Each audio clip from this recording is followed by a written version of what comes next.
Weebale nnyo. Ffe tukuze ne Kato okuva nga tuli bulenzi buto okutuuka eno mu busajja bukulu gye tuli. Ekintu Kato ddiini abadde akimanyi. Kati bano bye boogera buli omu era kyeyogedde bwe bunnanfuusi bw'abantu. Naye ffe tujja kusigala nga tuli ne Kato paka.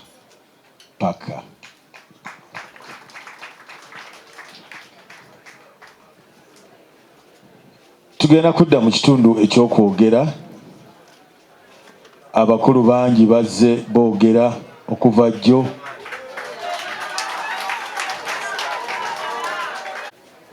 Mbadde sitera ennaku zino zonna nga okujja wano kunnemye, ate jjo kwannemye nnyo nga kofini ya Kato eri awo. Natandika okubeera ne Kato ng'alina emyaka 86. Tubadde ffenna emyaka 33, naye emyaka 27 ng'oggyeko gino egya palamenti nga tuli so close. Ekindeese okwogera wano nga njagala buli ali judgmental Kato amanye lwaki Kato yatuuka n'okubeera ng'akola ki, ng'asamira. Njagala mumpulirize nnyo bannange. Nze Kato yansitula n'antwala Enkozi we tugenda omumuziika. Jjajja wa Kato yazaala abaana 6. Jjajja wa Kato yazaala abaana 6, abawala 3 n'abalenzi bameka. Naye jjajja wa Kato yali empambire mu nda eyo ng'akuuma ki? Ng'akuuma ettaka ly'ekika n'ebyekika. Jjajja wa Kato eddiini bwejja ate ey'Obukatuliki n'aginnyikira, n'akwata ebintu ebyo n'abikola ki? N'abikumako omuliro. Ye jjajja wa Kato n'agenda asenga Enkozi, era ku ttaka lye yagula yasalako ko n'awaako n'ekigo kyaki ky'Enkozi. Kati jjajja wa Kato bw'abeerawo abaana be bonna abaana 6, ndi kati ku jjajja w'omukyala era nzijukira nga beekyaliwo. Mukyala oyo yawangaala aweza emyaka 12 era n'engabo yamuwandiikako ko. Twagenda ne Kato ne tugenda n'omwami eyali owangabo gotagenda n'akola statement okuva ki ku jjajjaawo oyo. Kaakati jjajja omukyala ayita batabani be bonna basomye obuki? Obufaaza. Bwala bo tebaazaalira ddala bonna 3. Era nga Kato yaŋŋamba nti sirinayo ampita gwe n'ayita Kizibwe. Kaakati n'agamba abaana be nti baana bange, jjajjammwe yaddukayo eri, najja kati nabeera ku kikulu wano Enkozi. Ali wano Enkozi ali yekka, era singa mukigenderera wano we tuli ojja kwesanga ng'oyita Nabaggala na Stephen nga teriyo muntu mulala wa Luganda wa Kato g'okola ki, kubanga bali baakola ki? Badduka ku jjajja waabwe olw'okuba manya ku jjajja wa Kato kubanga yayokya ebintu byabwe. Okugatinga long story short, jjajja manya taata wa Kato bamaze obbaga banne muzikiridde, kiyakola n'akola ki? N'avaayo n'afuna Naalongo, yatambula bulungi era classmate we gwe baali naye yali Cardinal Wamala gwe yasoma naye. Kati ye n'avaayo n'awasa Naalongo n'afunayo omugundi omulala. Ekitaasanyusa bulungi nnyo kyaki nga bwe mukimanyi. Kaakati Kato amala P7, kanziruke waawo. Bw'amala P7 Kato ayagala nnyo okgenda ku Smack Ekisubi. Bombi bamaze ne Waswa ayagala kgenda wa Namiryango, ono ayagala Kisubi. Kato yafuna obubonero 14, naye Waswa yafuna first grade n'afuna naye nga teri strong nnyo ya 11. Salongo n'abagamba temufaayo, tugende ew'omukulu omu gwe sijja kwatula linnya kuba mulamu, ajja kukola ki? Bajja kufuudda bbaluwa mugende mukole ki? Smack ne gundi ayudenali ne bagenda. bambuka olusozi olwo, bambuka olusozi olw'erubaga namwaniriza bulungi nnyo omukulu n'agamba Saalongo lw'amasanyusa okulaba kiki nti batabani baabo mmanyi tojja kubakkiriza kusoma bwa faada naye mbadde njagala bakole ki omu agende ekisubi omulala agendewa omukulu oyo yagamba Saalongo nti naye Saalongo ate bwe wadduka ebintu ate n'obyerabira baddeyo emitwe gyabwe gibeeyimirire era bakola ki batambula naye nga bagumu nti katugende emitwe gyaffe gitole ki gitweyimirire wabula ekinyiiza Kato waliwo gwe yasinga nga yafuna obubonero 10 ye ne bamuwa ebbaluwa n'agendawa n'agenda ekisubi awo obusungu bwa Kato bukola ki we butandikira Kato buli babadde bamwogerako simanyi luzungu ng'ajuliza naye abantu abo bebakola ki bebannemesa ki buli ekintu ekimutuukako olw'okusoma ng'ajuliza nnyo ebiki ebintu ebyo kati jjukira tuli babiri nze ndi musiraamu omutabuliiki ate ye kati era singa mujjukira omuzannyo gwe twazannya nga London show Katonga omudaali tegumuva mu ki tegumuva mu bulago ekiraga nti yali ayagala nnyo ki yaŋŋamba nti gwe promotinga nnyo obusiraamu buli kaseera oteekako enkofiira naki ye n'agamba omudaali gwe gujja kubeeramu ki naye munnange nga bwe mumanyi ebintu bino ebintu bya Kato ne bijja bigaanamu awo nga tebitambula bwe yagenda okutambulako ne bamugamba nti jjajjawo yayokya ki yatwokya n'aŋŋamba Hajji Ashraf nkubulire nga naye sinafuka Hajji tingenda kubeera bajjajja bange ngenda batereeza kwe kuddayo kukola ki ekintu ekyo naye ng'obusungu abujja wali kumugamba nti genda omutwe gwe okweyimirire ate omulala ye ne bakola ki ne bamuwa ebbaluwa awo kenjagadde nnyo okkakkiryalinga nti bw'oba era judgmental Kato ku myaka gye gye yalina obeera ojajinga okola ki oteekamu egundi ye Kato ku myaka egyo gyonna gye tumaze 27 nga tukola nga Kato toyogera ku bintu bibiri tozanyira ku DP tozanyira ku ki ku Bukatuliki kati ate nga nange tozanyira ku ki ku busiraamu ngende Makka nkomawo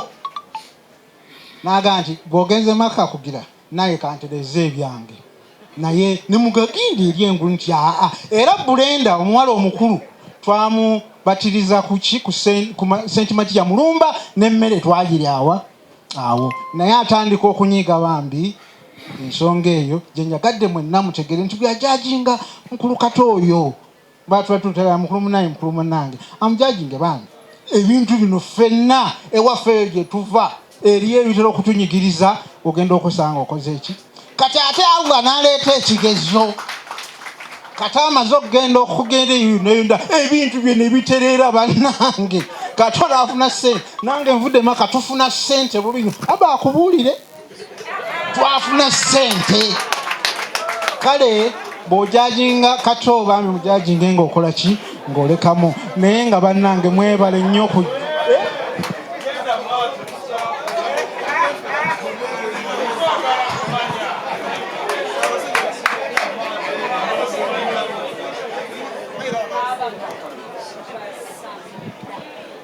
kale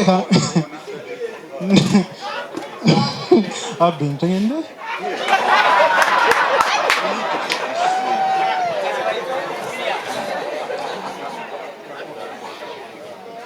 okay Assalamu alaikum mbadde nsaba mukkirize mbutuufu nkomewo ekiddako kinnema sibalimba njagala okwogera bingi kuba Kato mbadde abankubira nga saagala kujja lwaki lwa kamera naye nga abankubira baŋŋamba Hajji nga tetukulaba bwenzija mbeera manju eyo naye oli yaŋŋambye bwe baŋŋambye nti baatuwa ebbaluwa Kato bakole ki bamusabire ebbaluwa eyo nenjirabako sitampu ki oba zaali 3 oba 4 ate ng'eri muhandiki ng'eringa esendinga message nti mubaako kyemukola era nagamba yali mukulu Ssewungu nti waliwo ki walayiza okubaawo obuzibu naye nga Kato bannange bwe wabeerawo mubagambye nti ODP n'omukatuliki ate alina ekintu kye yaŋŋamba mu nsonyiwa abakatuliki abali wano aba DP yaŋŋamba nti ffe otulaba bw'olabanga omukatuliki owa DP muzibu. Ekyo kyava mu Kato yakiŋŋamba naŋŋamba nange ndi muzibu kuba Kato ye muntu gwe mbadde naye kizibu nnyo okubeera ne mukwano gwo nga temutuuka ekiseera mukola wabeerawo ekiseera kimu nga temukkaanya. Kato abeera n'obusungu. Bw'abeera n'obusungu muyinza n'okugenda ku siteegi nga mwenna mukoze eki muyingaganye naye biri byaki byebweru si byaki bya siteegi. Kato twakola omuzannyo London shock. Mukituufu twatuuka e London twagenda London kuzannya. Bwe tutuuka e London tuba tuzannya Kato naŋŋamba naye Emboozi yo ekola ebintu n'ebiteeka ku siteegi n'ebiteeka ne ku screen kiki? Kati naŋŋamba nti tuzannye ebintu byaki byeranda. Waliwo omusajja muyitani gwe bagamba yagoba enseenene okugijja ekyabakuza paka Masaka. Kati yatunyumiza tuli eri yatunyumiza tuli London. Twatuuka e London ng'omuzannyo gwe tugenda okuzannya waliwo characters ze tutagenze nazo nga baazigaana zo bazimaki bazima visa. Katuuka eri kataŋŋamba tukole ki? Kati omulenzi oyo omusajja oyo yatwaniriza nnyo n'omula Pascal batwaniriza bulungi. Kati mu kutwaniza atunyumiza Emboozi engeri gye yatuukamu era agobya enseenene okugizza ekyabakoze okutuuka wa mu nnyendo. Kato naŋŋamba tutandikire awo gwe muzannyo gwe tugenda okuzannya. Nimugamba kati tugenda kukola tugenda kugoba nseenene ku gundi ku siteegi wali naye nabeera ne Kato ku siteegi ne tuzannya omuzannyo essaawa 2 n'ekitundu. Wallahi ng'omuzannyo tuyiya muyiye era we watandikira London shock ne Kato. Kato nga tuddeyo ku kyeddiini buli omu agenda nga twali tuli twagenda so ne mukulu Muhammad Nsiro akyogeddeko nga bwe mutuuka wali omanyi abakatuliki balina ebifo ebyo ebimu nga byaki naye nakuno waliwo ekifo ekiri e Masaka eyo. Kato yagamba yimirira n'ava mu mmotoka n'asooka agenda n'akola ki n'afukamira n'asaba bulungi nnyo nadda n'akola ki. Kati ate ne wabaawo kino kye yakola kye kintabula.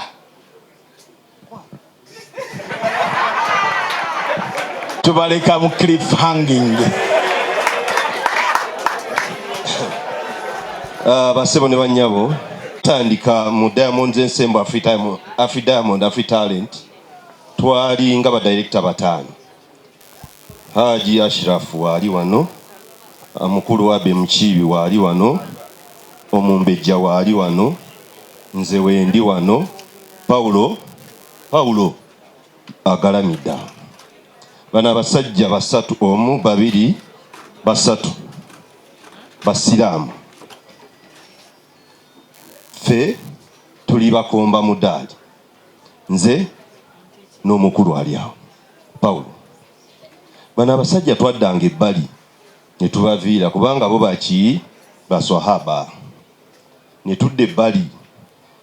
Kato Paulo agamba John abantu abo tubegendereza abasiraamu abo. John wegendereze nnyo abasiraamu abo. Oteekayo kitono ekyo ffe tuli ki? Akatuliki ate baki? Aba DP abaki? Aba Beni Kiwanuka. Yoyo omusajja ali awo. Obukatuliki bwe gwe bw'obeera eyo n'obubuusabuusa bakunnyonnyodde. Conrad n'abaana mutusonyiwe okubanga olumbe lwa Kato tudibetinga ekyo. Okay? Twandibadde twogera ku bintu birala. Naye mu abaana I want you to ignore that. Mwe musigale n'eddiini yammwe mugitegeerenga bweri. Okay? Joe Honorable yayogedde kwa Butwalibu wano. Sorry if nkisobezza. Nabbi yamugambanga n'agamba gwe kola ogugwo nze ndiwo okukuuma bwe yayogedde. Okay? Naawe mwe abajjo bagamba mubeere nga ani Abutalibu gwe bagambye Conrad mubagambe mumusigaze ekyammwe nze ndi musajja mukatuliki gye baabateeka maama wammwe abimanyi Eklezia yammwe yawuli Kampala ebimanyi taata wammwe Ssaabakristu temuwuliriza lutalo lwaffe lwe tulina wano baatugambanga Kato batugamba mwegendereze abasiraamu abo kaakati n'abano njagala abe nammwe mufune akakundi kammwe mubeeraawo mugambe ne Pawulo waali nange mutugambe temwegendereza abakatuliki abo kati ate ffe twabageyanga binyigidde yinza okuga nti twamala n'omwaka oba ebiri nga tetwogera naye nga tetukola kaliisoliiso.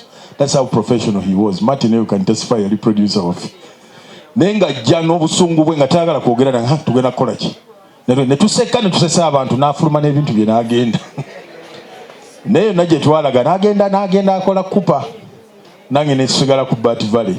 Kati abalabi nabo ne banyiiga bwe yagenda ku kupa nga situliimu tetujja kulaba nga abbe taliimu ate bajja ku Bat Valley nga Kato taliimu nga tetujja kulaba nga Kato taliimu mayindi awo nga gwena mulimu by'okusaya abantu bintu bitusala okufa ne tuddamu ne tukola era ne tukola ssente. So that was Kato, always in the mix of things and knowing how to work it out. Njagala nzijjawo bammeeya bano nsonyiwa honorable ndyoke nzijjewuwo meeya jangu ne bakansala abo nja kusaba ne meeya mbeera ze bw'anaamaliza naawe ojje ne bakansala abo tufunamu obudakiika obutono.